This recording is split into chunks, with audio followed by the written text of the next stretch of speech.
Hello everybody, welcome back. Today as well we have got to another video. In this video I'll show you how you can fix Facebook professional mode option, not issue.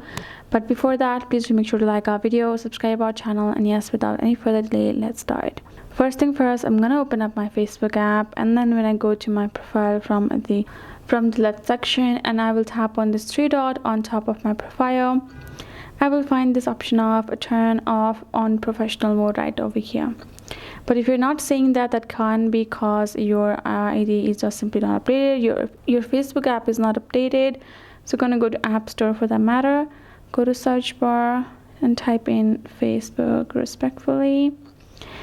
And there you go, your app will be over here. And if it's not updated, as you can see, I also need an update for the future new features, and that could be one of the reasons why you're not being able to do so, being able to find the option itself. Go ahead, update your app, and you shall be able to find that option later on. That's it. Or you can simply go ahead and reinstall the app as well. And that's it. Hope this video helped. Thank you so much for watching. I'll see you guys in our next video.